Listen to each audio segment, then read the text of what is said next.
출이 급한 젊은 층은 대체로 금융 경험이 많지 않아서 이런 수법에 속속 넘어가고 있습니다. 남의 돈을 빌리기 위해서는 이 정도의 서류가 들어가야 돈을 빌려주겠다. 이 서류로 이렇게 그렇게 장난을 하고 협박을 할 줄 이제 나중에 이제 알게 되는 거예요. 보이스피싱 범죄가 더 교묘해지고 있다고 여러 차례 전해드렸습니다.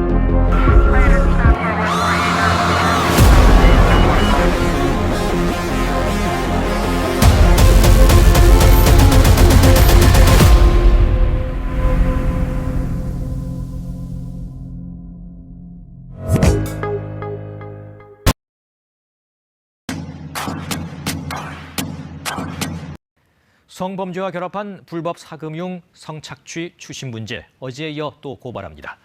급한 돈이 필요한 사람에게 사진과 지인의 연락처를 받아낸 뒤 비싼 이자를 요구하고 돈을 갚지 못하면 채무자의 성착취 영상까지 퍼뜨리는 신종 범죄인데요. 오늘은 피해를 막으려면 어떻게 해야 하는지 이들의 수법을 자세히 전해드립니다. 합법으로 가장한 비대면 대출의 함정들이 곳곳에 있었습니다. 현예슬 기자가 보도합니다. 30대 직장인 A씨는 지난달 대출 중개 사이트를 통해 급전을 문의했습니다. 합법 대부업체만 소개해준다는 사이트였습니다. 정식 등록된 업체도 법정이자만 준수한다. 이러니까 그거에 대해서 믿고 했었는데 연결된 한 업체에서 30만 원을 빌리기로 했는데 한 가지 조건이 있었습니다. 연락처 공유 앱을 전화기에 설치하란 거였습니다. 주소록을 공유하는 어플인데 설치하면은 제 핸드폰에 있는 연락처들이 싹 다 그 업자한테 전달이 되더라고요. 신청하고 돈만 갖고 도망치는 사람들이 많아서 확인 절차가 필요하다 이러면서 1,000만 명 넘게 다운받은 앱이라 이것도 위험할 거라곤 생각을 못했습니다. 업체가 제시한 이율도 법정 상한인 연리 20%. 그렇게 믿고 돈을 빌렸는데 이후로 말이 달라졌습니다. 처음에는 다들 정식적인 이자 20%라고 얘기를 해요. 그러다가 막상 이제 제 정보가 넘어가고 나면은 진행하자고 하면서 원금 이상을 요청하죠. 상환일을 딱 하루 넘기자 앱을 통해 넘어간 연락처들이 악용되기 시작했습니다. 저는 모르는 남성의 알몸 사진을 합성해서 성매매자다, 성매매범이다, 아동 성매매자다 이런 식으로 그런 전단지를 허위로 만들어서 단체 카카오톡방에 뿌리고 그 이후에는 회사로도 연락을 해요. 지인들과 연락이 끊겼고 직장에서도 해고 통보를 받았습니다. 합법 대출이고 일종의 보증 차원에서 지인 연락처와 사진이 필요하다. 피해자들을 유인했던 공통된 수법입니다. 얼마나 광범위하게 이뤄지고 있는지 직접 확인해 보겠습니다. 30만 원 대출이 필요하다. 글 올린 지 20여 초 만에 전화가 걸려옵니다. 나이가 어떻게 되세요? 28살. 성함 여쭤볼게요. 그러고는 역시나 지인 연락처와 본인 사진 등을 담보처럼 요구합니다. 가족 관계나 지인 관계가 좋은지 확인하기 위해서 저희가 보고 있고요. 그분들한테 피해 가실 일은 없으세요? 신분증을 도용하시는 분들이 너무 많아서 사실 그냥 셀카 느낌으로 찍어주시면 돼요. 비상연락망은 저희는 어플로 통해서 받아요. 1시간 동안 10여 군데서 이런 식으로 연락이 왔는데 대부분이 업체 이름을 밝히지 않았습니다. 어디 업체인지 말하는 데는 없어요. 찾아봐도 안 나오는데요. 문제 없는 업체라고도 주장합니다. 협력업체예요, 협력업체. 저희는 업체가 큰 업체예요. 협력업체도 한 40곳 정도가 있어요.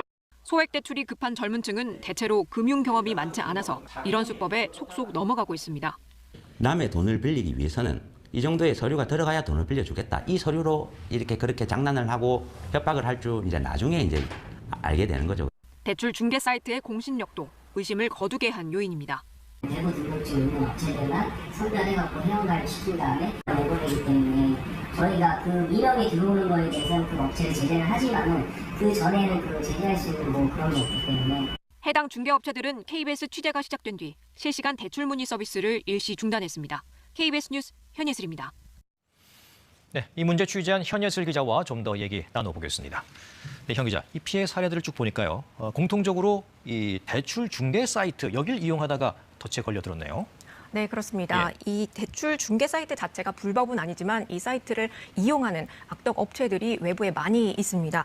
이들 사이트는 기본적으로 광고 영업을 하게 되는데요. 합법 대부업체들로부터 광고비를 받고 그러고 나면 이 사이트에서 신청자들의 그 정보를 볼 수 있도록 주로 운영이 되고 있습니다. 문제는 이 정보에 불법 업자들까지 접근을 하고 있고 나아가서 성착취 추심 범죄까지 저지르고 있다는 겁니다. 네, 그런데 이 불법 업체들이 그럼 어떻게 이렇게 고객 정보를 확보할 수가 있는 겁니까? 네, 이 합법적으로 등록된 예. 그 대부 업체들이 유료 회원으로 가입을 해서 외부에 있는 그 불법 업체들에게 전화번호 등을 유출하고 있는 것으로 보여집니다. 예. 이 자체만으로도 사실 개인정보보호법 위반에 해당하게 되고요. 그렇게 빼낸 정보로 미등록 업체가 이 신청자에게 연락을 해서 대출을 해주게 된다면 대부업법 위반에 해당하게 됩니다. 금감원과 금융위는 최근에서야 이 문제를 인지하고 등록된 업체들도 대출 신청자 정보를 열람할 수 없도록 하는 조치를 취했는데요.